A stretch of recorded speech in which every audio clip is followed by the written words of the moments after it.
ये कार्यक्रम सत्य घटनाओं से प्रेरित है। जिनके साथ ये घटनाएं घटी उसकी वास्तविकता उन्हीं तक सीमित है। भूत प्रेतों और असामान्य विषयों के होने पर चैनल कोई दावा नहीं करता और न ही प्रोत्साहन करता है। क्या बदले की आग में जलती रूहें हर पल शिकार ढूंढा करती हैं? क्यों? और क्या हम में से कोई भी उनका शिकार बन सकता है? या कहीं ऐसा तो नहीं कि कुछ लोग अनजाने ही इन रूहों की ओर खिंचे चले आते हैं, एक अनजाने अनचाहे पाश में बंधे हुए, जहां खौफ उनकी ओर बढ़ रहा होता है, बिल्कुल दबे पांव किसी बिल्ली की तरह। आज हमारे साथ हैं मुंबई से प्राची शाह और वो हमें सुनाएंगी अपने साथ घटी एक सच्ची घटना, जब वो बड़ी मुश्किल से खौफ की अनजान खो से बच सकी। शायद मैं फिल्म एक्ट्रेस बनने के लिए नई नई मुंबई आई थी। मुझे जल्द ही अपने रहने का इंतजाम भी करना था। उस समय मैं अपनी दोस्त के साथ रह रही थी, लेकिन मैं कब तक यूं ही उस पर बोझ बनी रहती। मुझे अपने लिए जल्दी से एक घर ढूंढना था, तो इसलिए मैंने एक एस्टेट एजेंट से बात की। वो मुझे जितने भी घर दिखाता, या तो वो मुझे पसंद नहीं आते या वो मेरी पॉकेट से बाहर होते थे। और एक दिन वो मुझे एक कॉटेज दिखाने ले गया। Wow, it's so beautiful. समंदर के पास नारियल के पेड़ों से घिरा हुआ क्या कॉटेज है। और ये आपके रेंज में भी है मैडम। रियली? इसका एक रूम मिल जाए तो? रूम नहीं मैडम, पूरा कॉटेज। क्या? Are you joking? इतना शानदार कॉटेज? हाँ बिल्कुल मैडम, और रेंट भी सिर्फ 12,000 रुपए बस। इतने में तो 1 रूम किचन भी नहीं मिलता है और आप कह रहे हैं कि ये पूरा कॉटेज? अरे मैडम, आपको जो चाहिए उससे अच्छा मिल रहा है ना, तो प्रॉब्लम क्या है? No, what problem can I have? But और हाँ मैडम, यहाँ शांता ताई है, यहाँ की केयर टेकर, वो साफ सफाई सब देख लेगी। और उनका पेमेंट क्या होगा? कुछ नहीं मैडम, आपको सिर्फ रेंट देना होगा बस। I was shocked to hear that, पर कॉटेज शानदार था, सो आई वॉज फाइन। पर एक शॉक मुझे शांता ताई ने भी दिया। कोई नल नहीं खोलने का, पानी नहीं आता उनमें। तुमको जितना भी पानी मांगता है मैं बाहर से भर के ला कर देगी। और मैंने नोटिस किया कि वो अक्सर चेक किया करती थी कि कहीं मैंने किसी नल से कोई छेड़छाड़ तो नहीं की। पर एक रात मेरी नींद किसी आवाज से खुली। ये कैसी आवाज है? पानी कहां से टपक रहा है? सारे नल तो सूखे पड़े हैं। और एक नहीं, ये हर रात का सिलसिला था। मैं घंटों ढूंढती थी कि आखिर ये पानी टपक कहां से रहा है। और एक दिन मुझे लगा कि हो ना हो ये आवाज लॉबी की ओर से आती है। वो लॉबी जो कॉटेज को मेन एंट्रेंस से जोड़ती थी, पर वो लॉबी बाहर और अंदर दोनों ओर से बंद रहती थी।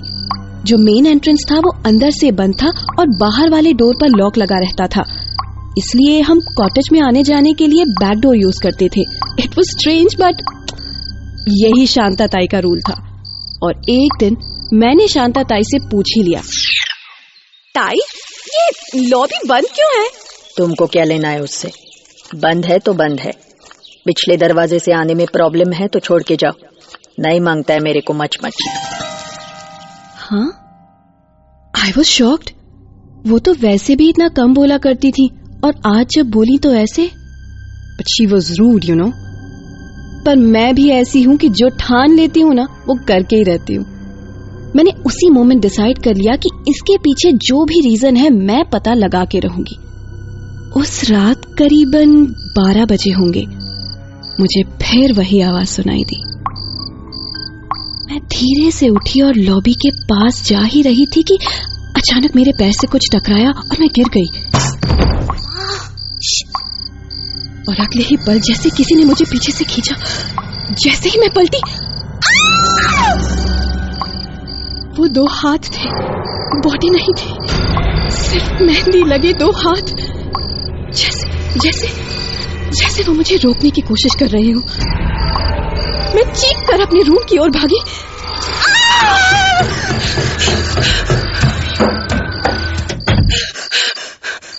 अभी मैं डर से उबर ही पाई थी कि लगा जैसे कोई रूम की ओर आ रहा है। मैं बुरी तरह डर गई थी।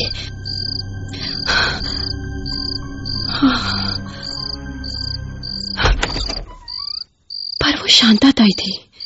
क्या हुआ? क्या किया तुमने? उधर लॉबी के साइड गई?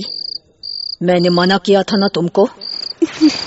नहीं ताई, मैं तो यूं ही बस। अभी खाली करो कॉटेज, अभी के अभी।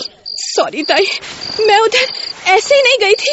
मुझे ऐसा लगा जैसे पानी की आवाज आ रही थी। पानी का कमी है तुमको? अभी रात में नहाने का है? नहीं ताई, सॉरी। आई प्रॉमिस ताई, अब मैं वहां नहीं जाऊंगी। I promise.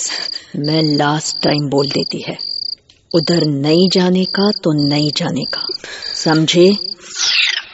उस पल तो मैं बहुत डर गई थी, पर हूं मैं बहुत मजबूत दिल वाली। और उस दिन के बाद तो मैं और भी जानने को बेताब थी कि उस लॉबी में क्या है, और उन मेहंदी वाले हाथों का और उस लॉबी का कनेक्शन क्या है। वो मुझे वहां जाने से क्यों रोक रहे थे? और फिर 2-3 रातों के बाद मुझे क्या पता था कि मैं किस मुश्किल में पड़ने वाली हूं। मैं बेड से उठी और इस बार और भी दबे पांव लॉबी तक पहुंची। मैं जब भी रात को कभी अपनी रिहर्सल से लेट आया करती थी तो पापा के डर से घर का लॉक अपनी हेयर पिन से खोला करती थी और चुपके से जाकर बेड पर सो जाया करती थी। आज फिर वही हेयर पिन काम आई।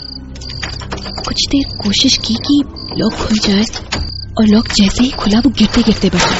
शिट! अभी आने ही वाली थी शांता ताई। खैर, मैंने धीरे से लॉक फर्श पर रखा और डोर पुश किया। सामने बड़ी सी लॉबी थी और वहां एक रूम था जहां से लाइट की स्पेल आ रही थी। अजीब जगह थी, बिल्कुल भूतिया। इक्का दुक्का फर्नीचर बिखरे पड़े थे और बरसों पुराने जाले। जाल हटाते हटाते मेरे पूरे बदन में मकड़ियां चढ़ गई थी। उफ, कहां फंस गई। फिर वही पानी की बूंदों की आवाज, टप टप टप।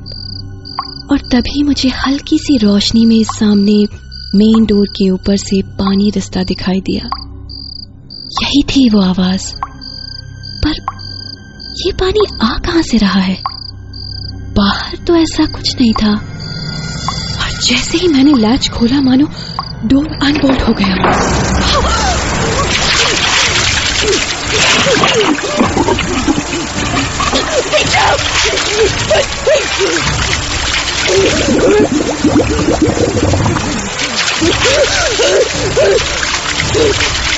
मैंने कितनी कोशिश की, पर पानी का ऐसा फोर्स था कि मुझे लगा मैं डूब जाऊंगी। और तभी जाने कहां से वही 2 हाथ आए और उन्होंने मुझे पानी से खींचकर बाहर फेंक दिया। और अगले ही पल मैं लॉन में पड़ी थी।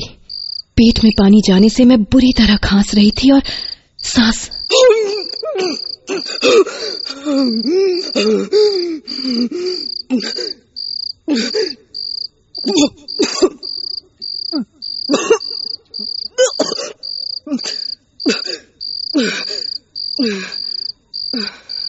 अगर उन हाथों ने मुझे ना बचाया होता तो। और तभी शांता ताई भागी भागी उधर आई। क्या हुआ? क्या हुआ तेरे को? आधी रात को यहाँ? ताई, मैं डूब गई थी ताई। डूब गई थी?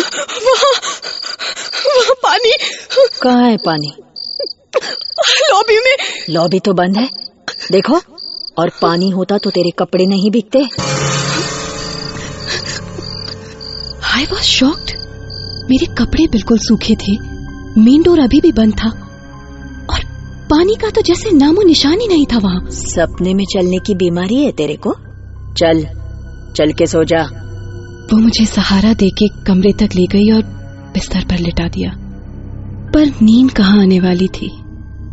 रात भर मेरी आंखों के सामने वही सीन घूम रहा था, वही लॉबी, वही पानी का सैलाब और वही मेहंदी लगे छोटे छोटे हाथ जिन्होंने मुझे बचाया। फिर अगले दिन बुखार में तप रही थी मैं, जाने कितने दिन वो फीवर उतरा ही नहीं।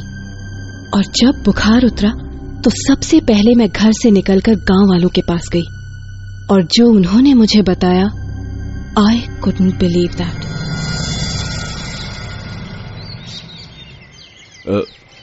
उधर कॉटेज में एक फैमिली रहता था, उनका एक छोटा बेटी था, बहुत प्यारा।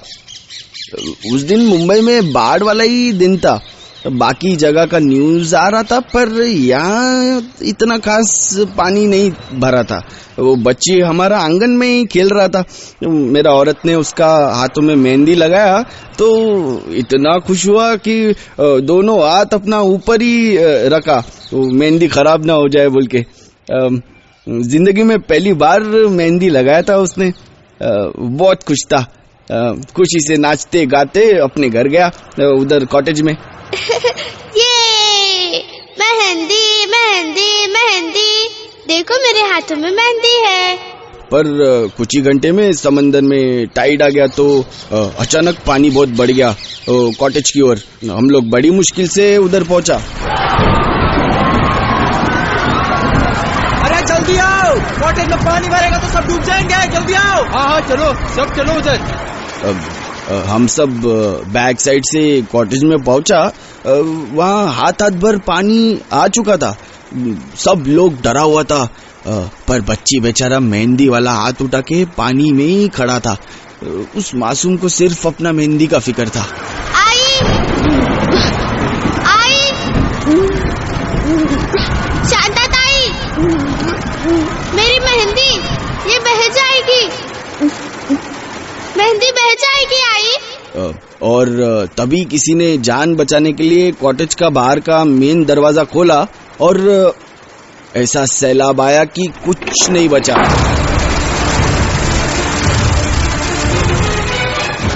हमको बस उस बच्ची का आवाज सुनाई दिया और कभी कभी मेहंदी वाला उसका हाथ।